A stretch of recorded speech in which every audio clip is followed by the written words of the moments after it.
अस्सलाम वालेकुम। आज हमारे टॉपिक का नाम है what is physics actually and it's branches. Physics असल में क्या है और इसकी ब्रांचें कौन कौन सी हैं। Laws and principles of physics help us to understand nature. इसका मतलब है कि फ़िज़िक्स जो है वो नेचर की स्टडी है। आप फिज़िक्स के लॉज और प्रिंसिपल्स को यूज़ करते हुए नेचर की स्टडी करते हैं। Physics is equal to energy plus matter and their mutual relationship.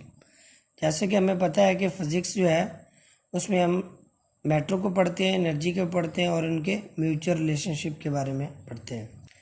अगर हम अपनी इस डेफिनेशन पे गौर करें तो हमारी जो यूनिवर्स है वो भी इन दो चीज़ों से मिलके बनी हुई है, मैटर प्लस एनर्जी। तो क्यों ना हम फिज़िक्स को लिख सकते हैं कि universe is equal to matter plus energy and their mutual relationship. हम इस यूनिवर्स में किसी भी चीज़ को स्टडी कर लें, हमें दो ही चीज़ें मिलेंगी, एक मैटर होगा और एक एनर्जी होगी। इन दोनों के अलावा इस यूनिवर्स में और कोई चीज़ नहीं है। यहाँ पे म्यूचुअल रिलेशनशिप का मतलब ये है, that means conversion of matter into energy and energy conversion into matter. यानी कि अगर आप मैटर को कन्वर्ट कर रहे हैं एनर्जी में या फिर एनर्जी को कन्वर्ट कर रहे हैं मैटर में, तो ये म्यूचुअल रिलेशनशिप है मैटर का और एनर्जी का। जैसे यहाँ पे एक इक्वेशन लिखी हुई है, is equal to M C square, बहुत मशहूर इक्वेशन है। तो इसमें बेसिकली क्या किया गया है, मैटर को एनर्जी में कन्वर्ट किया गया है और एनर्जी को मैटर में कन्वर्ट किया गया है। Burning of coil is the conversion of matter into energy.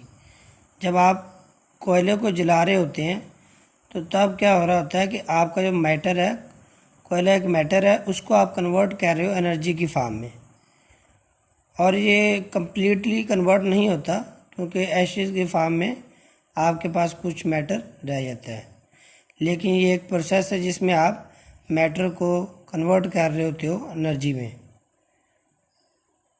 इसमें नेक्स्ट है जी, इन न्यूक्लियर प्रोसेस वो completely change one form to other form. यानी कि अगर आप न्यूक्लियर रिएक्शन कर रहे हैं, कोई न्यूक्लियर प्रोसेस कर रहे हैं, तो उसमें आप क्या करते हैं, मैटर को कम्प्लीटली एनर्जी में कन्वर्ट कर सकते हैं या एनर्जी को मैटर में कन्वर्ट कर सकते हैं। ठीक है। इसी तरह जो हमारे पास पेयर प्रोडक्शन है, is the example of energy into matter conversion. और ये आप पेयर प्रोडक्शन आपके पास एग्जांपल है कि जिसमें आप मैटर को एनर्जी में कन्वर्ट करते हैं। और बर्निंग ऑफ कॉयल एग्जांपल दिया आपके पास, मैटर को एनर्जी में कन्वर्ट किया और पेयर प्रोडक्शन में आपने एनर्जी को मैटर में कन्वर्ट किया। अब यहाँ पे एक छोटा सा क्वेश्चन है कि what is pair production. When gamma rays के आपके पास एनर्जी है, फोटोन्स हैं, passes near through are nucleus, it convert. When gamma rays passes near through a nucleus, it convert into electron plus positron, it changes into matter and anti matter particles. इसका मतलब है कि जब आप gamma raise को, जो कि energy की फॉर्म में होती हैं, उसको आप जब किसी न्यूक्लियस के पास से गुजारते हो तो क्या होता है कि यही गैमा रेज जो एनर्जी है ये आपके पास मैटर में कन्वर्ट हो जाती है, ये इलेक्ट्रॉन और पॉजिट्रॉन में कन्वर्ट हो जाती है। इलेक्ट्रॉन और पॉजिट्रॉन क्या आपके पास ये पार्टिकल्स हैं, और पार्टिकल क्या होता है, मैटर होता है, क्योंकि इलेक्ट्रॉन पे नेगेटिव चार्ज है और पॉजिट्रॉन पे पॉजिटिव चार्ज है। तो इसलिए नेगेटिव चार्ज और ये पॉजिटिव चार्ज में कन्वर्ट हो गए, इसका मतलब मैटर और एंटी मैटर में कन्वर्ट हो गए। ठीक है। तो ये एग्जांपल थी जिसमें हमने देखा कि आप कैसे एनर्जी को मैटर में कन्वर्ट कर रहे हैं। अब यहाँ पे बात करते हैं कॉमन लाइफ फिज़िक्स। ये तो वो बातें हैं जो हम बुक्स में पढ़ते हैं। ठीक है। कॉमन लाइफ मीन है कि आप फिज़िक्स को आम लाइफ में कैसे यूज़ करते हैं, उसकी एप्लीकेशंस क्या हैं। तो लिखा है जी, applied of math is physics. मतलब कि जो मैथ का अप्लाई है उसको आप फिज़िक्स बोलते हो। ठीक है। आप अपने इर्द गिर्द बहुत से अवामल देखते हैं ठीक है, बाइक राइडर को देखते हैं, और उसके अलावा फुटबॉलर को देखते हैं, किक मारता है तो फुटबॉल की मोशन कैसे होती है, एक प्रोजेक्टाइल मोशन होती है। ठीक है, इसी तरह आप जो है ना वो पेंडुलम की मोशन को देखते हैं, टू एंड फ्रो मोशन होती है। और ये सारे इवेंट्स जो आपके सामने हो रहे होते हैं, आप ऑब्जर्व करते हो, अब इनको कैसे सॉल्व करते हो? अगर किसी चीज़ की वेलोसिटी फाइंड करनी हो, एक्सेलरेशन फाइंड करना हो, डिस्टेंस फाइंड करना हो, न्यूमेरिकल्स हम जब सॉल्व करते हैं फिज़िक्स के, तो हम क्या करते हैं? बेसिकली हम मैथ को अप्लाई करते हुए फिज़िक्स का रिज़ल्ट हासिल करते हैं, अपनी ऑब्जर्वेशन का रिज़ल्ट हासिल करते हैं। तो क्या करते हैं हम कि मैथमेटिकल टूल्स को अप्लाई करते हैं इन्वर्स पर, और रिज़ल्ट में हमें क्या मिलता है? रिज़ल्ट में हमें फिज़िक्स मिलती है। मैथमेटिकल टूल्स क्या हैं?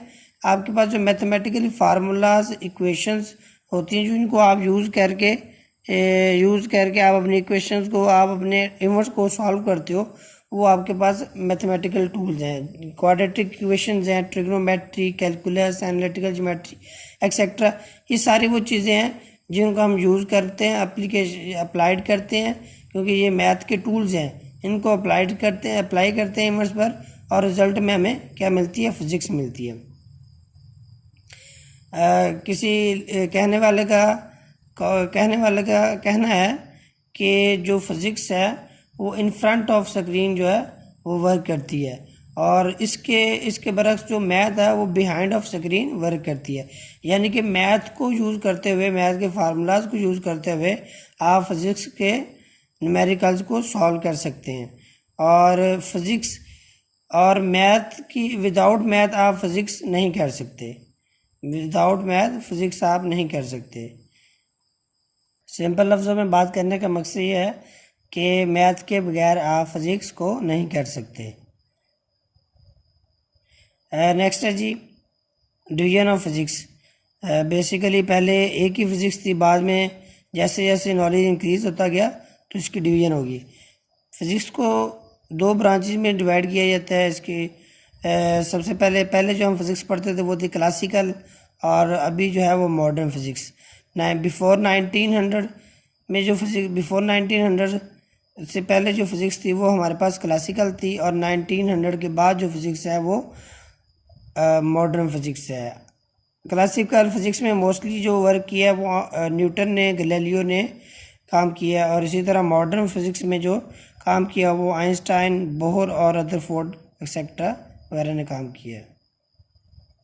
यहाँ पे हम बात करेंगे टाइप्स ऑफ फिज़िक्स।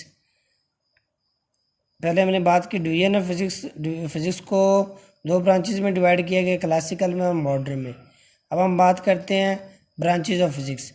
क्लासिकल को डिवाइड किया गया मज़ीद मैकेनिक्स फिज़िक्स में, ऑप्टिकल फिज़िक्स में, थर्मोडायनामिक्स फिज़िक्स में, इलेक्ट्रिसिटी एंड मैग्नेटिज्म फिज़िक्स में, एस्ट्रोफिज़िक्स में,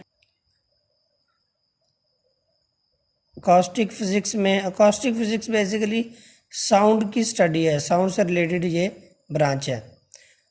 दूसरी तरफ मॉडर्न फिज़िक्स में जो ब्रांचेज हैं वो जी सबसे पहले quantum physics, atomic physics, nuclear physics, molecular physics, high energy physics और कंडेंस फिज़िक्स, और थ्योरी ऑफ रिलेटिविटी भी मॉडर्न फिज़िक्स की इजाद है।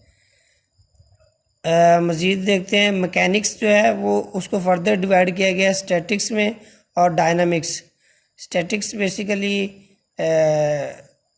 कहा जाता है रुकी हुई चीज़ों को, और जो इक्विलिब्रियम में, और डायनामिक्स ऐसी चीज़ें जो मूव करती हो, हरकत में हो। डायनामिक्स को मज़ीद तकसीम किया गया, डिवाइड किया गया काइनेमेटिक्स में और काइनेटिक में। और इसकी दूसरी तरफ क्वांटम फिज़िक्स की डिवीज़न है रिलेटिविस्टिक फ़िज़िक्स और नॉन रिलेटिविस्टिक फ़िज़िक्स। तो ये थी जी फ़िज़िक्स की ब्रांचेस। इसमें हमने बात किया कि फ़िज़िक्स एक्चुअली है क्या। फ़िज़िक्स जो है मैथ के फार्मूलाज को यूज़ करते हुए, इवेंट के ऊपर अप्लाई करते हुए जो रिज़ल्ट हम हासिल करते हैं वो हमारे पास फ़िज़िक्स होती है, कॉमन फॉर्म ऑफ फ़िज़िक्स है। और उसके अलावा दूसरे सिंपल लफ्ज़ों में से हम कह सकते हैं यूनिवर्स की स्टडी का नाम है, और यूनिवर्स दो चीज़ों से मिलकर बनी हुई है, मैटर और एनर्जी।